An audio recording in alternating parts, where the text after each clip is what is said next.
اعوذ باللہ من الشیطان الرجیم بسم اللہ الرحمن الرحیم۔ پارہ نمبر 6 چل رہا ہے اور رکوع نمبر بھی 6 ہے، اور آیت نمبر 8 سے ہم نے دیکھا تھا کہ اللہ تعالیٰ نے ارشاد فرمایا تھا کہ اس کی تفسیر کو ہم دیکھ رہے تھے کہ سورۃ المائدہ کی آیت نمبر 8 کی اللہ تعالیٰ نے ارشاد فرمایا تھا کہ جب بھی تم کوئی فیصلہ کرنے لگو تو اپنے درمیان میں کسی کو گواہ ٹھہرا لیا کرو تاکہ انصاف قائم رہے، تاکہ تم عدل کے ساتھ کوئی بھی فیصلہ کرو، جو بھی فیصلہ کرو وہ عدل کے ساتھ کیا جائے۔ اور اگر جب بھی تم کوئی فیصلہ کرو تو فیصلہ کرنے کے دوران گواہ ٹھہرا لیا کرو، اور گواہ بھی انصاف کے ساتھ ہو، اور اس کے علاوہ کسی قوم کی دشمنی تمہیں اس بات پر آمادہ نہ کرے کہ تم دشمن ہونے کی وجہ سے اس کے حق میں عدل سے فیصلہ نہ کرو، بلکہ اللہ تعالیٰ نے ارشاد فرمایا اے دلو کہ تم عدل کرو، عدل سے ہی فیصلہ کرو۔ ہوا اقرب للتقوی، یہ زیادہ قریب ہے تقوی کے، اللہ تعالیٰ سے ڈر اور خوف کے، کہ تم اللہ تعالیٰ کے ڈر اور خوف سے تم تقوی اختیار کر کے تم صحیح فیصلہ کرتے ہو۔ اللہ تعالیٰ ارشاد فرماتے ہیں واتقوا اللہ، اور اللہ تعالیٰ سے ڈرو، ان اللہ خبیر بما تعملون، اور اللہ تعالیٰ اس سے بخوبی باخبر ہے جو کچھ بھی تم عمل کر رہے ہو۔ اللہ تعالیٰ تمہارے ہر عمل سے واقف ہے کہ تمہارا اس فیصلہ کرنے کے پیچھے تمہاری کیا نیت ہے۔ اس سے جس طرح سے ہم نے اس کا بیک گراؤنڈ دیکھا کہ صحابہ کرام جب نبی اکرم صلی اللہ علیہ وآلہ وسلم کے پاس گئے، اور جب انہوں نے اپنی اولاد کے درمیان میں انصاف نہ کیا اور ایک اولاد کو زیادہ اچھا انہوں نے تحفہ دے دیا، تو نبی اکرم صلی اللہ علیہ وآلہ وسلم نے فرمایا کہ میں اللہ سے ڈرتا ہوں اور تم بھی اللہ سے ڈرو، اور میں ظلم پر گواہ نہیں بنوں گا۔ تو اس سے ثابت ہوتا ہے کہ نبی اکرم صلی اللہ علیہ وآلہ وسلم نے ایسی جگہ پر گواہی دینے سے منع کیا کہ جس پر ظلم کیا جائے کسی ایک بھی فریق پر، تو ایسی جگہ پر گواہی نہیں دینی چاہیے، بلکہ انصاف کرنا چاہیے۔ اسی طرح سے جب اولاد کو کوئی چیز دی جائے تو کسی تیسرے بندے کو اس کے درمیان میں گواہ ٹھہرانا لازم ہے۔ اگر ہم ایسا کریں گے تو اس کا سب سے بڑا فائدہ یہ ہوگا کہ ہم ناانصافی نہیں کریں گے۔ بدقسمتی سے ہوتا ایسا ہے کہ ہم اولاد کے درمیان میں جو بھی چیزیں بانٹتے ہیں، ہم اپنی مرضی سے جو اولاد میں زیادہ پسندیدہ ہوتا ہے اس کو اس کی مرضی کا حصہ دے دیتے ہیں، اور انصاف نہیں کیا جاتا ہے، جس کی وجہ سے اولاد کے دلوں میں نفرتیں آ جاتی ہیں، اور پھر اس چیز کا جواب حساب اور کتاب ہمیں اللہ کے سامنے دینا پڑے گا۔ اللہ تعالیٰ ارشاد فرماتے ہیں وعد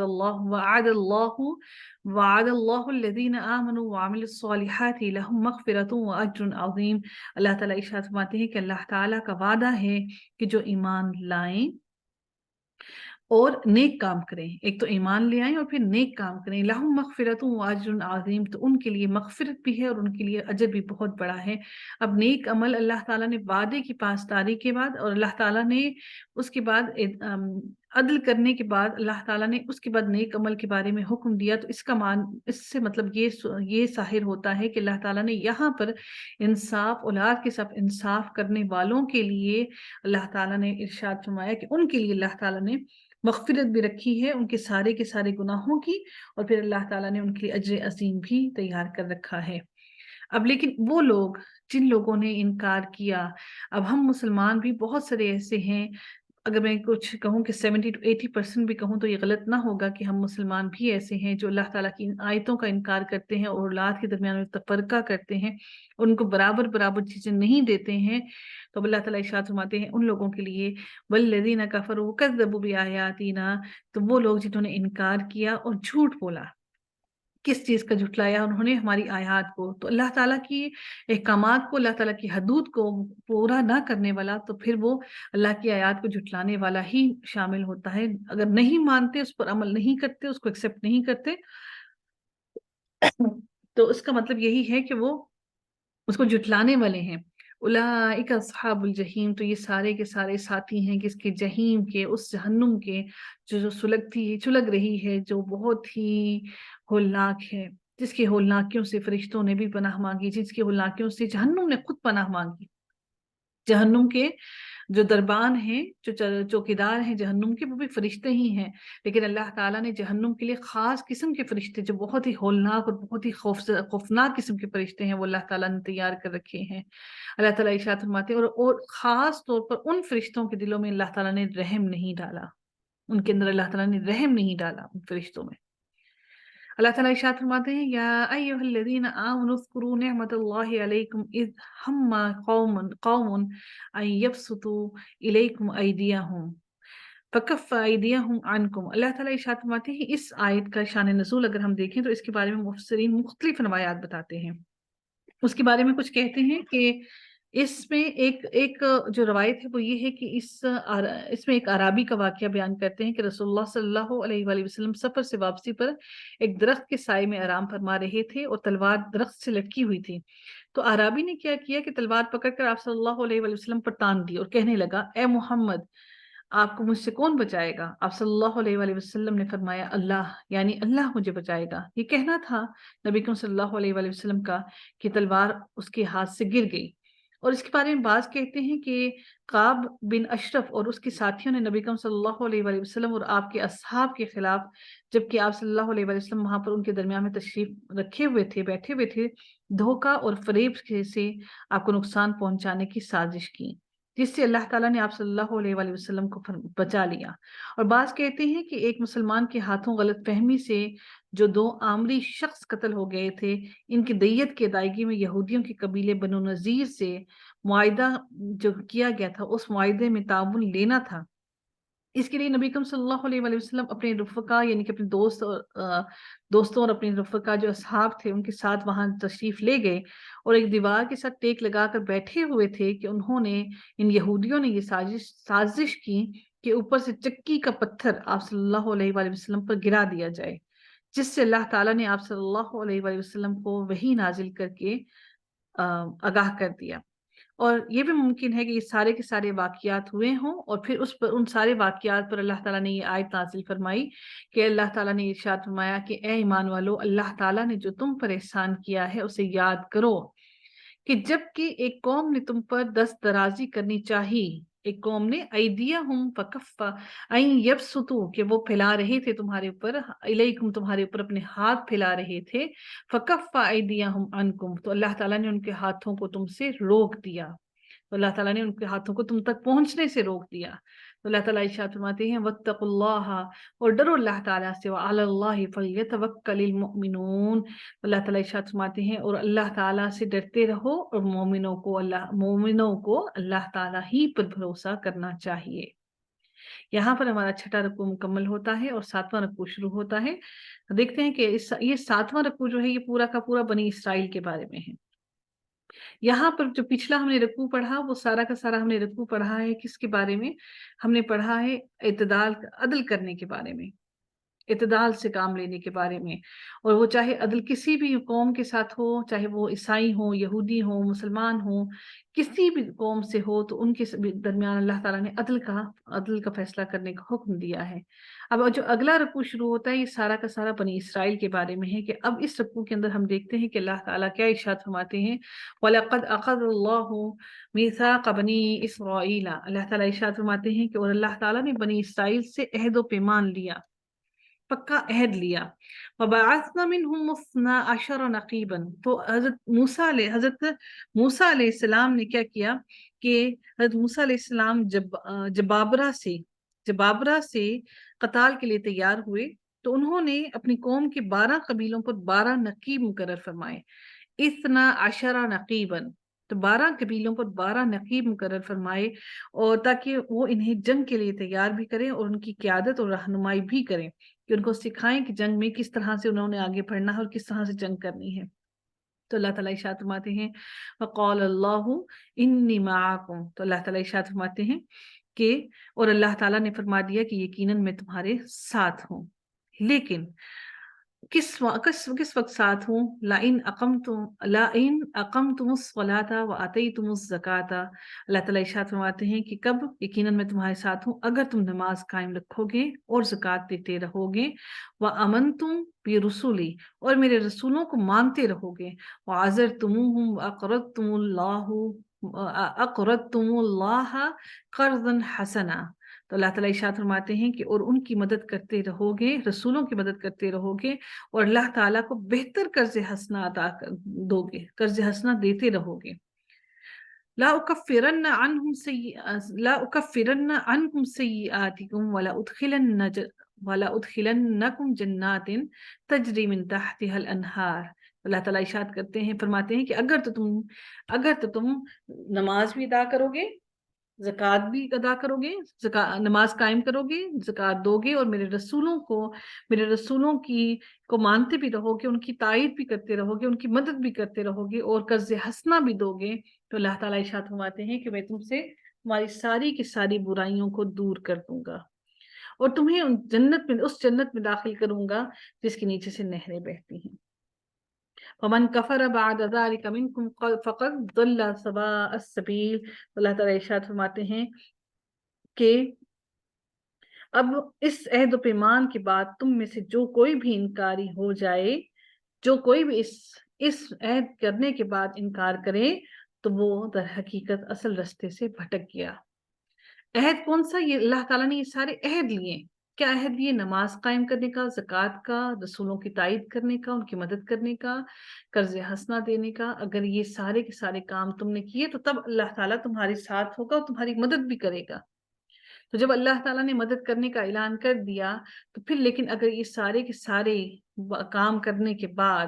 اگر تم اس عہد سے پھر گئے تو اللہ تعالیٰ تمہیں تمہارے راستے سے بھٹکا دے گا۔ اگلی آیت کو دیکھتے ہیں، اللہ تعالیٰ ارشاد فرماتے ہیں فَبِمَا نَقْضِهِمْ مِيثَاقَهُمْ لَعَنَّهُمْ وَجَعَلْنَا قُلُوبَهُمْ قَاسِيَةً۔ اللہ تعالیٰ ارشاد فرماتے ہیں کہ اب ان کی عہد شکنی کی وجہ سے انہوں نے کیا عہد توڑا؟ انہوں نے اللہ تعالیٰ کے ساتھ جو کیا ہوا عہد تھا وہ اس کو انہوں نے نہیں توڑا، انہوں نے عہد شکنی کی، تو اس کی وجہ سے اللہ تعالیٰ نے ان کی عہد شکنی کی وجہ سے انہوں نے وہ اللہ تعالیٰ کی لعنت کے مستحق ہوئے۔ لعنہم، اللہ تعالیٰ ارشاد فرماتے ہیں ان کی وعدہ توڑنے کی وجہ سے اللہ تعالیٰ نے ان کو لعنت کر دی، اور لعنت کی دنیا کے نتائج ان پر کیا ہوئے کہ ان کے سامنے یہ آئے کہ اللہ تعالیٰ ارشاد فرماتے ہیں وَجَعَلْنَا قُلُوبَهُمْ قَاسِيَةً، کہ اللہ تعالیٰ نے ان کے دلوں کو سخت کر دیا۔ دنیا میں ان پر لعنت کی وجہ سے کیا ہوا کہ دنیا میں لعنت کی وجہ سے ان کے دلوں کو سخت کر دیا، اور اللہ تعالیٰ پھر اس کے بعد ارشاد فرماتے ہیں کہ اس کے بعد کیا ہوا یحرفون الکلم عن مواضعہ، اور اس کے بعد ان کے دلوں کو سخت کرنے کے بعد اللہ تعالیٰ نے ان کے ساتھ کیا کیا کہ وہ کلام، اور یہ بھی اللہ تعالیٰ نے ان سے ہدایت لے لی کہ وہ کلام جو اللہ تعالیٰ نے ان کی طرف اتارا تھا اس کلام کو اس کی جگہ سے بدل ڈالتے، یعنی کہ کیا بدل ڈالتے؟ جو اصل تھا کلام کا، جو اللہ تعالیٰ کا حکم تھا، اس کو انہوں نے بدل دیا، اس کو انہوں نے تبدیل کر دیا۔ اب اس کو تبدیل کرنے کے اندر کیا ہوا کہ اس کے اندر جو ہماری قرآن کے اندر اللہ تعالیٰ نے حکم نازل فرمائے ہیں وہ حکم ان کے پاس بھی موجود تھے، لیکن ان لوگوں نے اللہ تعالیٰ نے ان کی عقل اور فہم کو اللہ تعالیٰ نے ان سے لے لیا، اور ان لوگوں نے اللہ تعالیٰ کی آیتوں کو بدل دیا، اور اللہ تعالیٰ نے بہت سی چیزیں ان سے ایک حصہ ان سے بھلوا بھی دیا۔ وہ بھلا بیٹھے نصیحت کا حصہ، وہ بھلا بیٹھے ہدایت کا حصہ، کیونکہ انہوں نے اپنے عہد کی پاسداری نہ کی۔ تو اس لیے عہد کی پاسداری کرنا ہمارے لیے بہت ضروری ہے کہ عہد کرنا، کیونکہ جب انسان عہد کرتا ہے تو انسان کے عہد کے درمیان میں وہ انسان اور اس کے اندر گواہ جو ہوتا ہے وہ اللہ تعالیٰ کی ذات ہوتی ہے، تو جو انسان عہد کی پاسداری نہیں کرتا ہے تو اللہ تعالیٰ اس پر لعنت کرتے ہیں، اور پھر اللہ تعالیٰ اس کے حافظے کو بھی کمزور کر دیتے ہیں۔ تو اللہ تعالیٰ ارشاد فرماتے ہیں وَنَسُوا حَظًّا مِّمَّا ذُكِّرُوا بِهِ، تو اللہ تعالیٰ ارشاد فرماتے ہیں کہ وہ جو کچھ نصیحت انہیں کی گئی تھی اس کا بہت بڑا حصہ وہ بھلا بیٹھے ہیں۔ جو نصیحت کی باتیں اللہ تعالیٰ نے ان کو سکھائی تھی وہ سب کچھ وہ بھول گئے۔ وَلَا تَزَالُ تَطَّلِعُ عَلَى خَائِنَةٍ مِّنْهُمْ إِلَّا قَلِيلًا مِّنْهُمْ فَاعْفُ عَنْهُمْ وَاصْفَحْ، اللہ تعالیٰ ارشاد فرماتے ہیں کہ ان کی ایک نہ ایک خیانت تجھے اطلاع ملتی ہی رہے گی، کہ وہ جو کوئی خیانت کرتے رہیں گے، جو کوئی وہ خیانت کریں گے اپنے معاملے کے اندر، جو کوئی بھی وہ خیانت کریں گے اپنے کام کے اندر، جو دین کے معاملے میں خیانت کریں گے، وہ ساری کی ساری اطلاع اللہ تعالیٰ ان کو دیتا رہے گا۔ اب یہ نتیجے اللہ تعالیٰ نے، یہ تیسرا نتیجہ نکلا، ایک تو اللہ تعالیٰ نے ان کے دلوں کو سخت کر دیا، دوسرا وہ اللہ کا کلام کو بدل دینے لگے، اور پھر تیسری بات کیا ہوئی کہ وہ خائن ہو گئے، کہ تینوں باتیں اللہ کا ساتھ وعدہ توڑنے کی وجہ سے یہ سارے معاملات ہوئے۔ لیکن اب آگے جو حصہ آ رہا ہے اللہ تعالیٰ ارشاد فرما رہے ہیں کہ اس وقت کا حصہ ہے جبکہ مسلمانوں کو حکم نہیں دیا گیا تھا کہ وہ ان لوگوں کے ساتھ جنگ کریں، ان کے ساتھ قتال کریں، یہ اس وقت کا حصہ ہے، ٹھیک ہے، جب جنگ کا حکم آ گیا ان کے ساتھ، جبکہ ان کو جو اللہ کے خلاف جنگ کرنے کا اعلان کر دیتے ہیں اور جو اللہ کا حکم نہیں مانتے، تو جب ان کے خلاف جنگ کرنے کا حکم آ گیا سورۃ توبہ کے اندر آیت نمبر 29 کے اندر، کہ اللہ تعالیٰ نے جب ان کو یہ حکم دے دیا کہ ان لوگوں سے جنگ کرو جو اللہ پر اور یوم آخرت پر ایمان نہیں رکھتے، تو یہ والا حصہ جو ہے آیت کا وہ منسوخ ہو گیا۔ منہم الا قلیلا منہم فاعف عنہم وصفا، کہ ان سے درگزر کریں اور ان کو معاف کریں اور ان سے درگزر کریں۔ پھر ان سے جنگ کرنے کا حکم آ گیا کہ آپ ان سے درگزر نہ کریں، کہ اگر اللہ کے دین کو نقصان پہنچاتے ہیں تو ان سے درگزر نہ کریں۔ ان اللہ یحب المحسنین، اللہ تعالیٰ ارشاد فرماتے ہیں کہ پس تو انہیں معاف کرتا جا اور درگزر کرتا رہے، بے شک اللہ تعالیٰ احسان کرنے والوں سے محبت کرتا ہے۔ یہ آپ سے میں نے جو کہا ہے، یہ والا جو حصہ ہے، یہ حصہ اس وقت تک تھا جب تک کہ ان سے یہودیوں سے اور جنگ کرنے کا حکم نہیں آیا تھا، ٹھیک ہے، کافروں سے بھی جنگ کرنے کا حکم نہیں آیا تھا۔ اس کے بعد ان سے جنگ کرنے کا حکم دے دیا گیا۔ اگلی آیت کو دیکھتے ہیں، وَمِنَ الَّذِينَ قَالُوا إِنَّا نَصَارَى۔ اب جو یہ جو نصارہ کا لفظ ہے، یہ لفظ جو ہے نصرتن سے ہے، جس کا معنی ہوتا ہے نصرتن، مدد کرنا۔ حضرت عیسیٰ علیہ السلام نے جب سوال کیا کہ من انصاری الی اللہ، کہ اللہ کے دین میں کون میرا مددگار ہے، تو اس کے جواب میں کیا ہوا کہ چند جو نبی حضرت عیسیٰ علیہ السلام کے پیروکار تھے، انہوں نے جواب دیا نحن انصار اللہ، کہ ہم اللہ کے مددگار ہیں۔ تو اسی سے ان کا نام جو ہے وہ نصارہ رکھا گیا، کن کا؟ عیسائیوں کا، نصرانی یعنی کہ مدد کرنے والے، ان کا نام اس لیے نصرانی رکھا گیا۔ تو اللہ تعالیٰ ارشاد فرماتے ہیں وَمِنَ الَّذِينَ قَالُوا إِنَّا نَصَارَى أَخَذْنَا مِيثَاقَهُمْ۔ اب یہودیوں کی بات پچھلی آیت میں ہم نے یہودیوں کی بنی اسرائیل کی پڑھی،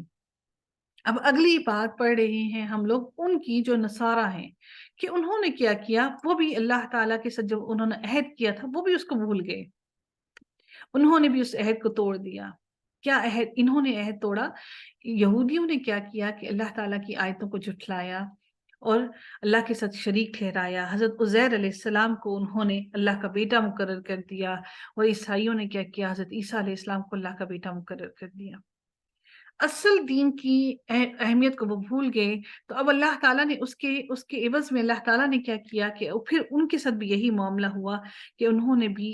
جو اللہ تعالیٰ نے ان کو نصیحت کا ایک حصہ بڑا سارا دیا ہوا تھا، اس کو بھی وہ فراموش انہوں نے بھی کر دیا، اور اللہ تعالیٰ نے انہیں جو نصیحت کی تھی، نصیحت کی چیزیں دی تھی، وہ بھی وہ سب کچھ بھول گئے، کیونکہ انہوں نے بھی اللہ سے کیا ہوا وعدہ توڑ دیا۔ اخذنا میثاقهم فنسوا حظا مما ذکروا به، اللہ تعالیٰ ارشاد فرماتے ہیں ہم نے ان سے بھی عہد و پیمان لیا، ان سے بھی وعدہ لیا، انہوں نے بھی اس کا بڑا حصہ فراموش کر دیا، اور جو انہیں نصیحت کی گئی تھی، جو انہیں حظا مما ذکروا به، کہ جو انہیں نصیحت کی گئی تھی تو انہوں نے اس نصیحت کو بھی بھلا دیا۔ فَأَغْرَيْنَ بَيْنَهُمُ الْعَدَاوَةَ وَالْبَغْضَاءَ إِلَى يَوْمِ الْقِيَامَةِ۔ تو اللہ تعالیٰ ارشاد فرماتے ہیں تو ہم نے بھی ان کے آپس میں بغض، عداوت اور بغض ڈال دی، اور وہ کب تک کے لیے ڈال دی؟ اللہ تعالیٰ ارشاد فرماتے ہیں کہ میں نے ان کو قیامت کے دن تک ان کے دلوں میں عداوت اور بغض ڈال دیا ہے۔ اب وہ اس بغض کی وجہ سے ایمان کی طرف نہیں آئیں گے۔ یہودیوں میں سے یاد رکھیے گا 10 لوگوں سے بھی کم تھے جنہوں نے اسلام قبول کیا۔ جو اہل کتاب میں سے اسلام قبول کیا وہ عیسائیوں نے قبول کیا، یہودیوں نے اسلام قبول نہیں کیا۔ تو اللہ تعالیٰ ارشاد فرماتے ہیں وَسَوْفَ يُنَبِّئُهُمُ اللَّهُ بِمَا كَانُوا يَصْنَعُونَ، اللہ تعالیٰ ارشاد فرماتے ہیں اور جو کچھ یہ کرتے تھے ان قریب اللہ تعالیٰ انہیں سب کچھ بتا دے گا کہ کیا کچھ کر رہے ہیں۔ اللہ تعالیٰ ان کی ساری باتیں ان کو کھلے الفاظ میں بتا دے گا کہ یہ کیا کر رہے ہیں۔ اب عیسائیوں کے بھی کئی فرقے ہیں۔ عیسائیوں میں سے ایک فرقہ وہ تھا، صرف ایک فرقہ تھا جو حضرت عیسیٰ علیہ السلام کو اللہ کا درجہ دیتا تھا، صرف ایک فرقہ تھا، باقی سارے یعقوبیہ اس کا نام تھا، اس فرقے کا جو کہ حضرت عیسیٰ علیہ السلام کو اللہ تعالیٰ کا بیٹا قرار دیتے تھے، یعقوبیہ، ٹھیک ہے۔ اب کیا ہوا کہ بعد کے جو فرقے ہوئے ان میں سے ایک فرقہ آیا جنہوں نے حضرت عیسیٰ علیہ السلام کے ساتھ حضرت عیسیٰ علیہ السلام کی والدہ حضرت مریم علیہ السلام کو بھی خدا بنا ڈالا۔ اب تقریباً سارے کے سارے ہی عیسائی حضرت عیسیٰ علیہ السلام کو کسی نہ کسی صورت میں خدا کا شریک ہی ٹھہراتے ہیں، بیٹا کہتے ہیں اللہ کا، نعوذ باللہ۔ تو اگلی آیت کو ہم دیکھتے ہیں، اللہ تعالیٰ ارشاد فرماتے ہیں، یا اہل الکتاب قد جاءکم رسولنا یبین لکم کثیرا مما کنتم تخفون من الکتاب۔ اب وہ تخفون کون سی بات کو چھپاتے ہیں؟ اللہ تعالیٰ نے رجم کی جو سزا ہے وہ تورات اور انجیل میں بھی نازل کی تھی۔ جو رجم کی سزا ہم اس قرآن کے اندر موجود ہے، وہ رجم کی سزا تورات اور انجیل میں بھی موجود تھی۔ تو اللہ تعالیٰ ان کے لیے ارشاد فرماتے ہیں، یا اہل الکتابی، اے اہل کتاب، یقیناً تمہارے پاس میرا رسول، ہمارا رسول آ چکا جو تمہارے سامنے اللہ کی کتاب کو ایسی باتیں جو بکثرت جو اللہ تعالیٰ نے باتیں تمہاری طرف بیان کی ہیں ان کو ظاہر کر رہا ہے، کھول کھول کر بیان کر رہا ہے، یبین لکم کثیرا، ان کو ساری کی ساری باتوں کو کھول کھول کر بیان کر رہا ہے، مما کنتم تخفون من الکتاب، جنہیں تم چھپا رہے تھے۔ تم نے اپنی ان تورات اور انجیل کی باتوں کو چھپا دیا، اب اللہ تعالیٰ نے نبی کریم صلی اللہ علیہ وآلہ وسلم کو بھیجا وہ ساری کی ساری باتیں کھولنے کے لیے جن کو تم نے چھپا دیا تھا۔ وَيَعْفُو عَنْ قَصِيرٍ، تو اللہ تعالیٰ ارشاد فرماتے ہیں کہ جنہیں تم چھپا رہے تھے اور بہت سی باتوں سے درگزر کرتا ہے۔ اللہ تعالیٰ تمہاری بہت سی باتوں سے تم سے درگزر کرتا ہے کہ شاید کہ تم ایمان کی طرف آ جاؤ،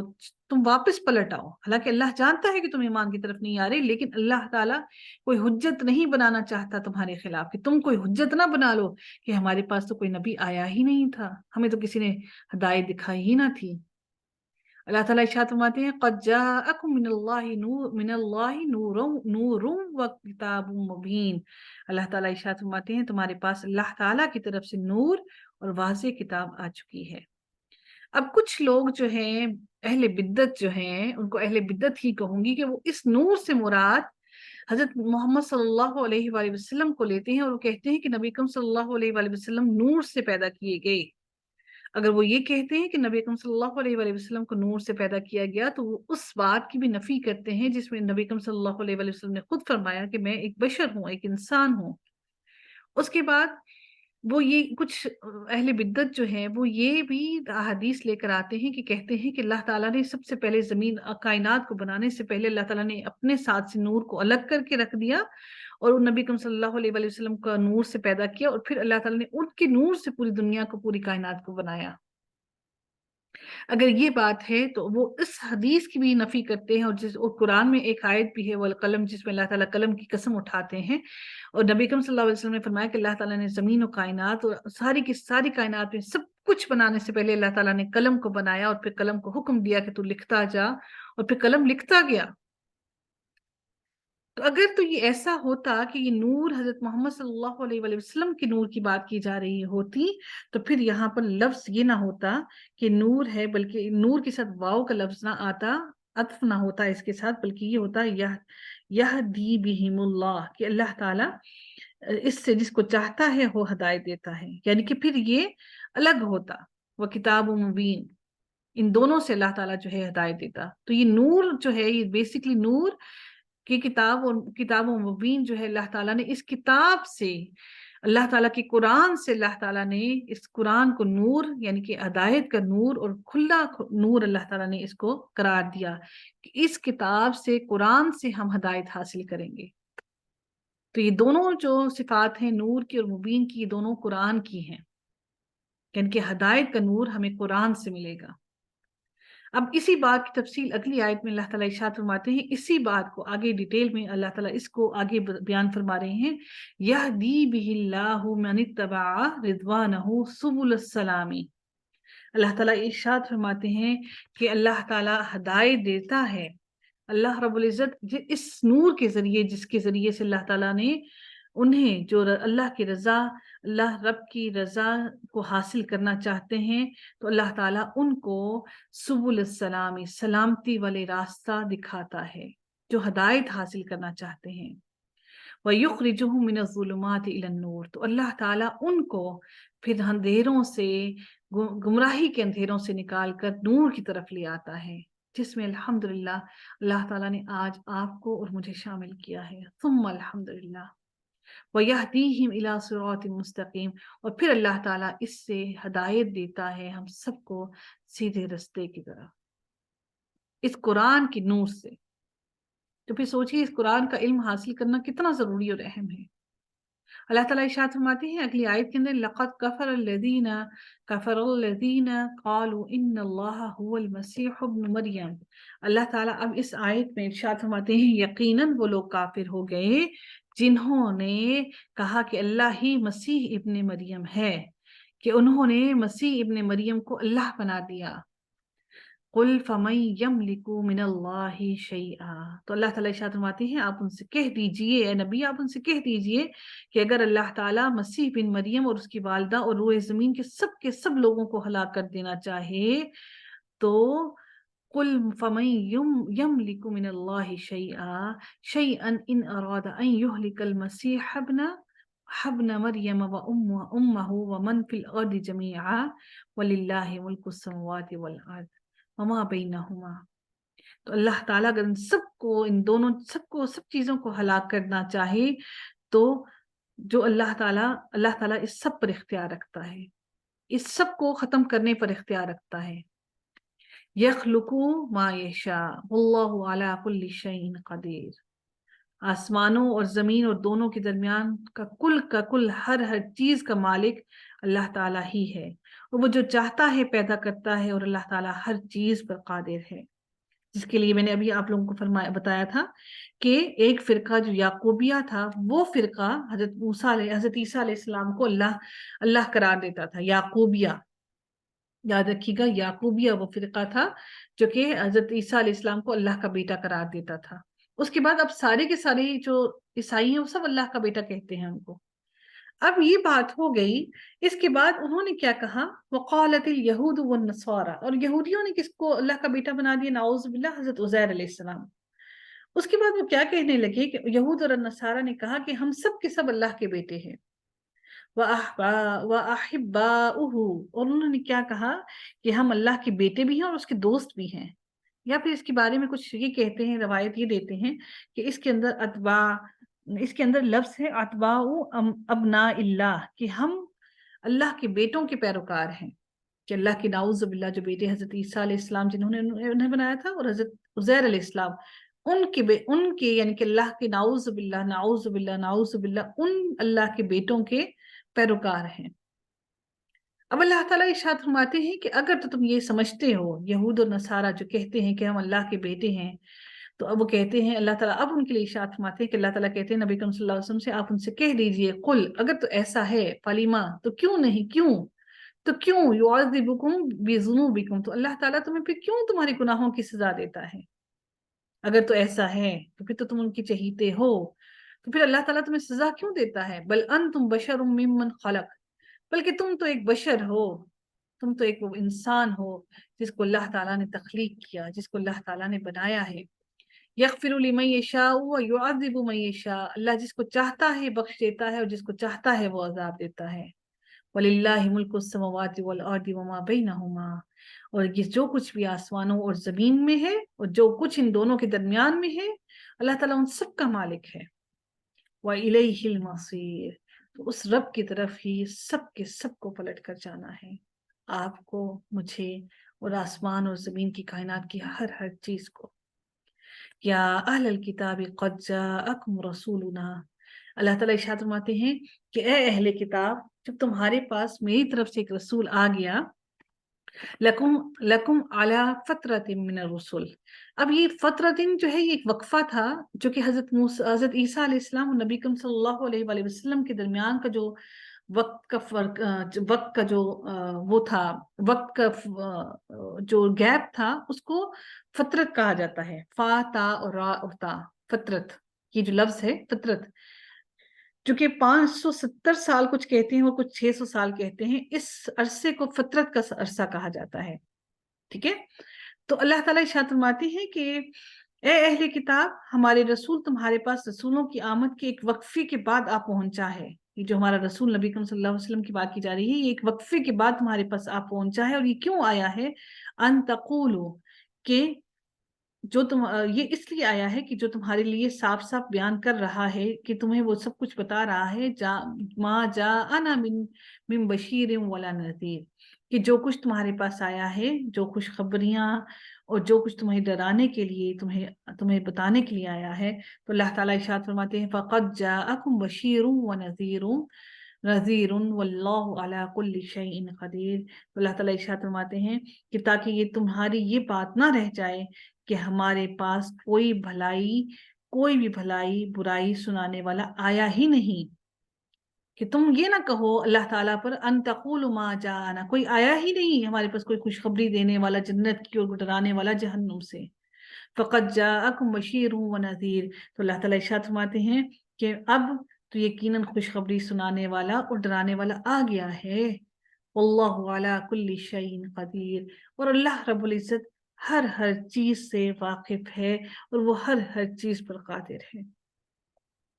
اللہ تعالیٰ سے دعا ہے کہ اللہ تعالیٰ ہمیں ان لوگوں میں شامل نہ کرے جو شرک میں مبتلا ہو جائیں، اور اللہ تعالیٰ ہمیں ان لوگوں سے بچا لے، اللہ تعالیٰ ہمیں ان لوگوں سے بچا لے جو فرقہ واریت میں پڑے ہوئے ہیں، اور جو اپنا بشریت کو بھول چکے ہیں، اور جو اصل رسالت نبی اکرم صلی اللہ علیہ وآلہ وسلم لے کر آئے ہیں وہ اس کو بھول چکے ہیں۔ اللہ تعالیٰ ہمیں اس تفرقے میں ڈلنے سے محفوظ رکھے، اور اللہ تعالیٰ ہم سب کو صحیح دین کا علم عطا کرے اور اس پر عمل کرنا ہمارے لیے آسان کر دے، اور عمل کرنے والے کے رستے اللہ تعالیٰ ہمارے لیے کھول دے۔